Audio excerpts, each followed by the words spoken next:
పనిచేస్తే చాలు కోటీశ్వర్లు కావచ్చు. ఇందుకు నిదర్శనమే ఏలూరు జిల్లాకు చెందిన సుంకరి రామకృష్ణ.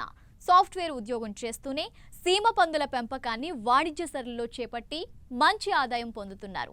తనతో పాటు మరికొంతమందికి ఉపాధి కల్పిస్తూ పలువురికి ఆదర్శంగా నిలుస్తున్నారు.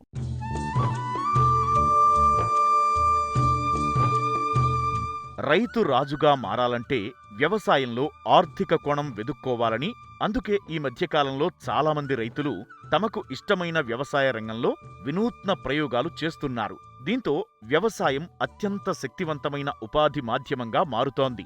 ఎందుకంటే ఇప్పుడు రైతు కుటుంబానికి చెందిన వ్యక్తులు మాత్రమే కాకుండా వృత్తిపరమైన వ్యక్తులు కూడా ఇందులో ఉంటారు. లాక్డౌన్ సమయంలో ఉద్యోగాలు వదిలేసి సొంత గ్రామాలకు తిరిగి వచ్చిన తరువాత చాలామంది ఇదే పనిలో ఉన్నారు. అలాంటి రైతుల్లో ఒకరు సుంకరి రామకృష్ణ. ఏలూరు జిల్లా నూజివీడు మండలం పోతిరెడ్డిపాడు గ్రామానికి చెందిన ఈయన స్వతహాగా సాఫ్ట్వేర్ ఇంజనీర్. అయితే లాక్డౌన్ సమయంలో ఇంటి నుండే పనిచేయడం, చాలా సమయం ఉండటంతో తనకున్న వ్యవసాయ భూమిలో సమీకృత వ్యవసాయం చేయాలనుకున్నారు. ఇందుకోసం ఎలా చేయాలి, ఏమేం చేయాలనే దానిపై క్షుణ్ణంగా పరిశీలించి అతి తక్కువ ఖర్చుతో సీమ పందుల పెంపకాన్ని చేపట్టారు. ప్రస్తుతం పందుల ఉత్పత్తి చేస్తున్న ఈయన స్థానికంగా మాంసాన్ని అమ్మడంతో పాటు కేరళ, బెంగళూరుకు మాంసాన్ని ఎగుమతి చేస్తున్నారు. బేసిక్గా నేను సాఫ్ట్వేర్ ఇంజనీర్ని. కరోనా టైంలో ఏదైనా ఇంటి నుంచి పనిచేస్తాం కాబట్టి ఏదైనా ఇంటిగ్రేటెడ్ ఫార్మింగ్ లాగా చేద్దామని ఆలోచించి రకరకాల డైరీ ఫార్మ్స్ గురించి, మేకలు, కోళ్ళు, గొర్రెలు ఇలా అన్నీ ఆలోచించి ఏదైతే మనకి అనువుగా ఉండి లాభసాటిగా ఉంటుంది అని ఆలోచించి ఒక సంవత్సరం పాటు అధ్యయనం చేసి ఇంటిగ్రేటెడ్ ఫార్మింగ్ స్టార్ట్ చేశానండి. పందులు, అలాగే మేకలు కూడా బ్లాక్ బెంగాల్, అలాగే కోళ్ళు, పందెం కోళ్ళు ఒకటి స్టార్ట్ చేసాం ఇక్కడ. పందులు ఇది బ్రీడ్ వచ్చి లార్జ్ వైట్ యార్క్షైర్. అలాగే దీంట్లో రకరకాల బ్రీడ్స్ ఉంటాయి. ల్యాండ్ రేస్ అని, మన లోకల్ అన్నీ చూసాం. అన్నీ అధ్యయనం చేసినాక మన వాతావరణానికి అనువుగా ప్లస్ మీట్ క్వాలిటీ పరంగా ఏదైతే బాగుంటుందని ఆలోచించి లార్జ్ వైట్ యార్క్షైర్ బ్రీడ్ని సెలెక్ట్ చేసుకున్నాను నేను. ఈ బ్రీడ్ నేను వచ్చి తిరుపతి నుంచి, మన విజయనగరం నుంచి తెచ్చుకున్నానండి. చాలా బాగా నడుస్తుంది ఇది. నాకు ఈ షెడ్ కన్స్ట్రక్షన్ డీటెయిల్స్, హెల్పింగ్ అంతా మన గన్నవరం యానిమల్ హస్బెండరీ వాళ్ళు, లైవ్ స్టాక్ మేనేజ్మెంట్ వాళ్ళు బాగా హెల్ప్ చేశారు. ఇదేంటంటే ప్రతి ఖానాలో సూర్యరశ్మి ఉండాలి, అలాగే లోన బయట ఎండ తగులుతూ ఉండాలి, లోన ఉండాలి.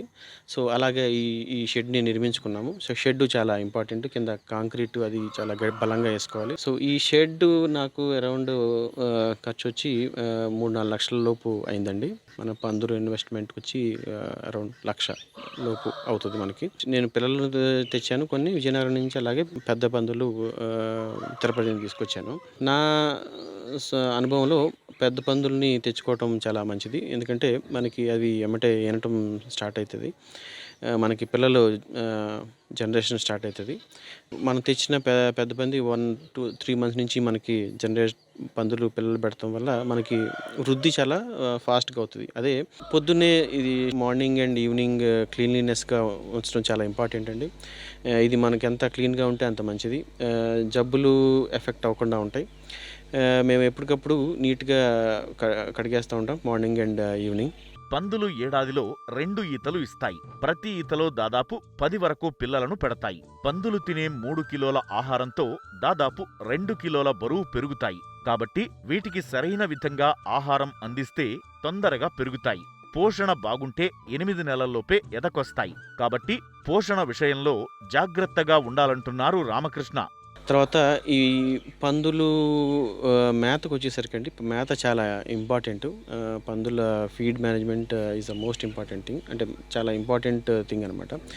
మేము వచ్చేసి రకరకాలుగా మేము ఫీడ్ వేస్తాం. ఒకటి నూక, తౌడు, వేరుశెనగ చెక్క, మినరల్ మిక్స్చరు, అలా మొక్కజొన్న ఇవన్నీ కలిపేసి నానబెట్టి దాణాలాగా అది ఒకటి వేస్తున్నామండి.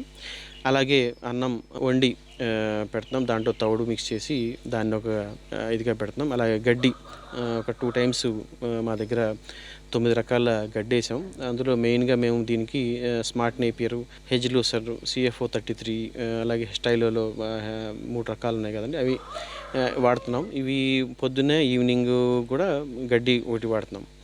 గడ్డి తిన్న ఇవి మాకు చాలా మంచిగా అనిపించింది. పంది గ్రోత్ కూడా చాలా మంచిగా అనిపించింది. సో గడ్డి వేయటం అనేది మేము తెలుసుకుంది ఇక్కడ చాలా మంచిగా ఉంది. అలాగే గవర్నమెంట్ మనకి ఇప్పుడు సబ్సిడీలో టీఎంఆర్ ఇస్తుంది ఇక్కడ, ఆంధ్ర గవర్నమెంట్. సో అది కూడా మనం తెచ్చుకుని వేస్తున్నామండి. సో ఫీడ్ మేనేజ్మెంట్ ఇది చాలా ఇంపార్టెంట్ పందులో. మనం ఎంత తక్కువలో మనం ఫీడ్ ఇవ్వగలిగితే మనకు అంత లాభాలు ఉంటాయి. కొంతమంది హోటల్ వేస్ట్ కూడా ఇవ్వటం చాలా మంచిదంటారు. అంటే నాకు ప్రజెంట్ నేను హోటల్ వేస్ట్ వాడట్లేదు, ఎందుకంటే నేను మేజర్ బ్రీడింగ్ కాన్సన్ట్రేషన్ చేశాను కాబట్టి. అందుకని మేము ఎక్కువగా క్వాలిటీ ఫుడ్డే ప్రజెంట్ ఇస్తున్నాం. పందులు పెరిగి మనం కటింగ్కి వెళ్ళే పందులకి చాలా మంచిదండి వేస్ట్ ఫుడ్ కూడా. హోటల్ ఫుడ్ దొరికితే మంచిగా దాన్ని వేసుకుని ఎప్పటికప్పుడు మనం దాన్ని క్లీన్గా ఉంటే అది చాలా మంచిదండి. ఆడపందులకు వచ్చేసరికి నేను హోటల్ వేస్ట్ సజెస్ట్ చేయనండి, ఎందుకంటే ప్రెగ్నెన్సీ ప్రాబ్లమ్స్ రావచ్చు. అందుకు పిల్లలు పుట్టకపోయే ఛాన్సెస్ కూడా ఉంటాయి. మా దగ్గరికి 2-3 కస్టమర్లు కూడా వచ్చారు. వాళ్ళు ఎప్పటి నుంచో పెంచుతున్నామండి, మా పందులు ఏనట్లేదు అని అన్నారు. ఎందుకని ఇక్కడ వాళ్ళకి వచ్చినాక చూసినాక అర్థమైంది ఏంటంటే ఓవర్ ఫుడ్ పెడతాం కూడా ఆడపందులకి అంత మంచిది కాదు. దానివల్ల ప్రెగ్నెన్సీ పోయే ఛాన్సెస్ ఉంటాయి. ఇది పిల్లలు, మనం పుట్టిన పిల్లలకి 4వ రోజున మనం ఐరన్ ఇంజెక్షన్, విటమిన్ ఇంజెక్షన్ వేస్తామండి. ఇది చాలా ఇంపార్టెంట్. అలాగే 14వ రోజున కూడా మళ్ళీ vitamin and iron injection. So ఇవి పిల్లలకి చాలా ఇంపార్టెంట్ అండి, మనం వేయాలి. అలాగే పుట్టిన పిల్లలకు కానీ మధ్యలో కానీ మీకు స్వైన్ ఫీవర్ వ్యాక్సినేషన్ దొరుకుతుందండి, అది కూడా వేసుకోవాలి. ఎందుకంటే స్వైన్ ఈ మధ్య చాలా చోట్ల స్వైన్ ఫీవర్ వల్ల చాలా పందులు ఇబ్బందులు వచ్చినాయని తెలిసింది. అయినా మేము ముందే ప్రివెంటివ్గా వ్యాక్సినేషన్ వేసాం ఇక్కడ. సో మాకైతే ఎలాంటి ఇబ్బందులు కలగలేదు. ఈనిన పందికి కాల్షియం తగ్గుతుంది, ఎందుకంటే పిల్లలు పాలు తాగుతూ ఉంటాయి. పాలు తాగటం వల్ల పందిలో పిగ్ యొక్క కాల్షియం అండ్ న్యూట్రిషన్ తగ్గిపోతాయి. సో మనం దాన్ని స్పెషల్ కేర్ తీసుకోవాలి.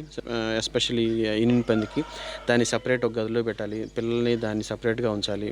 అలాగే కాల్షియం ఎప్పటికప్పుడు దానికి యాడ్ చేసుకుంటూ, కాల్షియం దొరుకుతాయండి మనకి సప్లిమెంట్స్ బయట, మన దానాలో కాల్షియం కూడా కలిపేసి దాన్ని వేసుకోవటం వల్ల చాలా మంచి యూజ్ ఉంటుందండి. పందులు పెంపకంలో చాలా అంటే మనం పందులా ఎందుకు పెంచాలి అనే ఆలోచన లేకుండా బిజినెస్ పరంగా కమర్షియల్గా ఆలోచించుకుంటే ఇది చాలా వైబుల్ ప్రాజెక్ట్ అండి. ఇది మన కటింగ్కి వచ్చేసరికి అండి, మార్కెటింగ్ విషయంకి వస్తే దీంట్లో రకరకాల ఆప్షన్ ఉండి, మాకు వచ్చేసరికి ఇక్కడ లోకల్గా ప్యాకెట్స్, ఇది మనం బయట అమ్మేది కాదు, ప్యాక్స్లో చేసి తీసుకెళ్తారండి, ఇక్కడ అమ్ముతారు.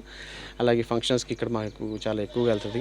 అలా కాకుండా ఎక్స్పోర్ట్ చేసేవాళ్ళు కేరళ నుంచి, బెంగళూరు నుంచి, చెన్నై నుంచి వాళ్ళు వచ్చి మన దగ్గర లైవ్ వెయిట్ అడిగి తీసుకెళ్ళిపోతూ ఉంటారు. కొంతమంది 150 అంటారు, కొంతమంది 200 అంటారు. కోసి అమ్మటం వల్ల కొన్ని ప్రయోజనాలు ఉంటాయి. లేదు మనం అమ్మేయాలి, ఎక్స్పోర్ట్ చేయాలంటే దానికి లైవ్ ప్రైస్లో వెళ్ళిపోతుంది. నేను చెప్పే సలహా ఏంటంటే, ముందే ఎక్కువగా కొని తెచ్చుకోకుండా చిన్నగా ఒక 5 పెద్ద పందులు, ఒక మేల్, 5 ఫీమేల్, ఒక మేల్ తెచ్చుకుని చిన్నగా షెడ్ వేసుకుంటే మంచిదండి. మీకు అలా స్టార్ట్ చేయడం వల్ల ఏంటంటే, మీకు చెప్పింది దాని వేరు, మనం స్వయంగా తెలుసుకున్న అనుభవం చాలా తేడా ఉంటుంది. సో నేను చెప్పినట్టుగా పిల్లలు తెచ్చుకుంటే ఆల్మోస్ట్ 1 year దాకా ఆగాలి. అదే మనం పెద్ద పందులు తెచ్చుకుంటే ఏంటంటే ఇమీడియట్గా వితిన్ 6 to 7 months మనకు రిటర్న్స్ వచ్చే ఛాన్సెస్ ఉంటాయి. దానివల్ల చిన్నగా ఒక 5 పెట్టుకుని ఎక్కువగా ఇన్వెస్ట్ చేయకుండా ఫస్ట్ మనకి కావాల్సిన బేసిక్, ఇప్పుడు నేను రేకుల షెడ్ వేసాను ఫస్ట్, తర్వాత వేసవికాలంలో నాకు కొంచెం ఇబ్బందిగా అనిపించి ఇప్పుడు తాటాకులు తీసాం. కిందంతా సేమ్ గోడలు కడతాం, మన ఈ బ్లాక్స్లో వేసుకోవటం, కింద ఫ్లోరింగ్ చాలా కాంక్రీట్తో వేసుకోవటం, ఇవన్నీ కామన్. పైన మీరు వీలైతే శక్తి కొలది అది రేకులా లేదంటే తాటాకులా అనేది మీరు డిసైడ్ చేసుకుని వేసుకోవచ్చండి. ఒకసారి మీకు అనుభవం కలిగినాక ఆ 2 నెలల తర్వాత మీకు ఇంకా శక్తి కొలది ఇంకా పెంచుకోవాలంటే పెంచుకోండి. పందుల పెంపకం కొత్త విషయం కాదు. గతంలో రైతులు సంప్రదాయ పద్ధతిలో మాత్రమే పందులను పెంచుకునేవారు. కానీ ఇప్పుడు అది మారింది. పందుల పెంపకానికి కొంత టెక్నాలజీని జోడించడంతో ఇప్పుడు చాలా మార్పులు వస్తున్నాయి. దీంతో ఆదాయం కూడా చాలా పెరిగింది.